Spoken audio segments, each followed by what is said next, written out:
During Senate floor remarks last week, Senator John Thune took aim at the Internal Revenue Service, accusing them of mishandling taxpayer information.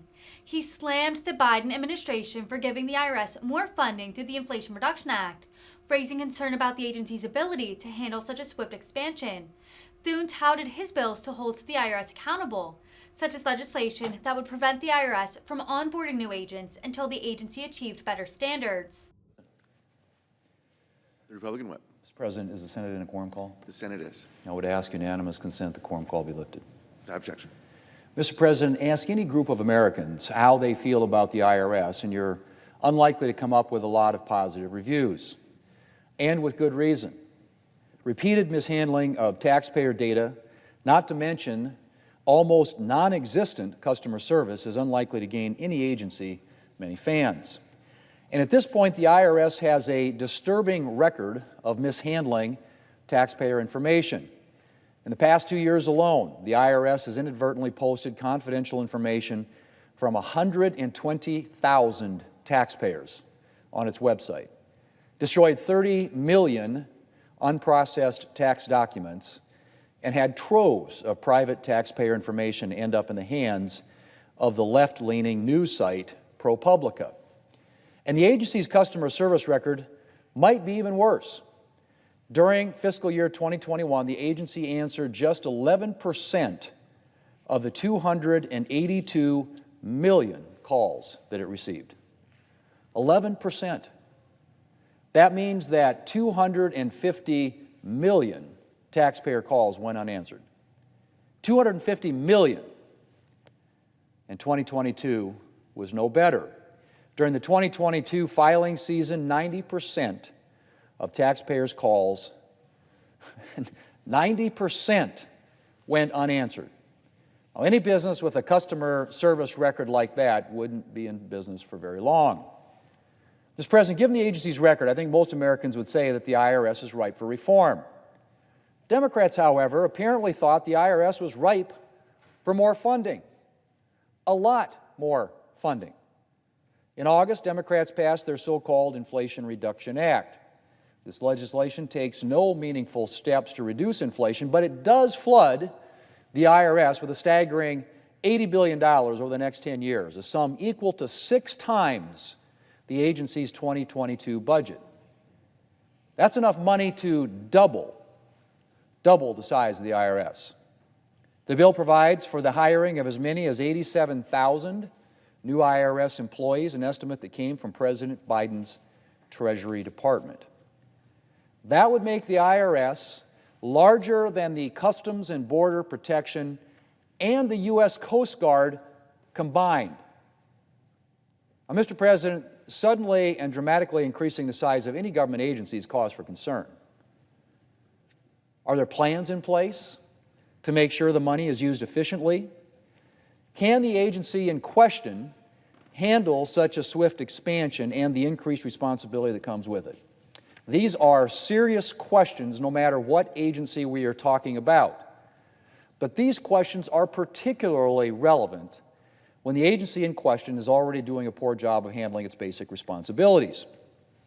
And yet, despite the IRS record, despite the repeated breaches of taxpayer confidentiality, and the nearly non-existent taxpayer service, Democrats passed legislation to double the size of the agency without including any meaningful accountability measures to ensure that the new funding is used responsibly. I guess it's not terribly surprising, given the Democrats made it clear that their main interest in supersizing the IRS was increasing government revenue. But it is deeply troubling.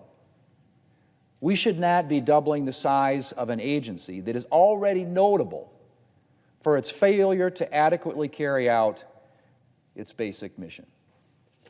But since Democrats are flooding the IRS with a lot of additional money, Americans deserve to know that that money is being spent wisely and efficiently, and that it isn't going to make taxpayers' experiences with the IRS even worse.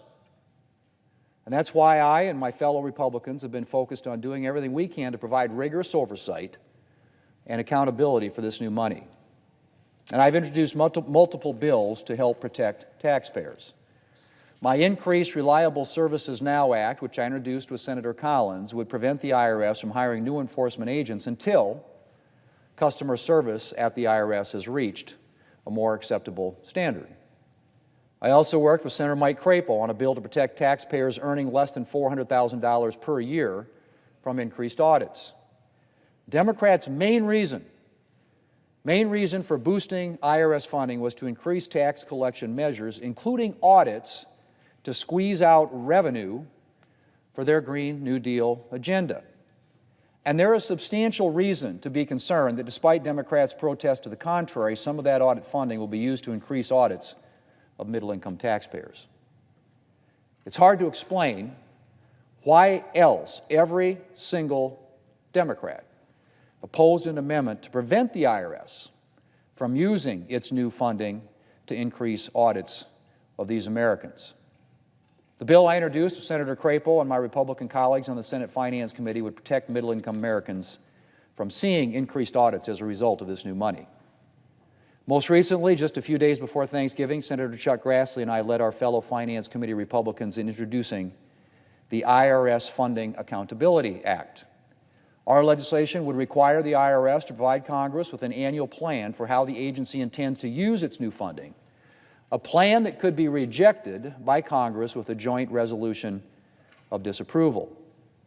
And the IRS would be required to provide Congress with quarterly updates on implementation of its spending plans. This would enable consistent and transparent oversight, provide accountability for any misuse of funds, and guard against violations of taxpayer rights. And there would be real consequences for failing to submit plans or reports on time, including the rescission of funds until the IRS complies with reporting requirements. Mr. President, the mission statement of the IRS is to, and I quote, provide America's taxpayers top quality service by helping them understand and meet their tax responsibilities and enforce the law with integrity and fairness to all, end quote. Unfortunately, in recent years, the IRS has fallen far short of this standard. And flooding the agency with $80 billion over and above its current budget, the majority of it for increased enforcement, let's just be honest, with no accountability, no oversight measures, is unlikely to do much to ensure taxpayers receive top quality service. I hope at least some of my Democrat colleagues will decide to join Republicans to enact measures that will provide real accountability to the IRS, at the IRS, which is needed now more than ever. American taxpayers deserve nothing less. Mr. President, I yield the floor, and I suggest the absence of a quorum.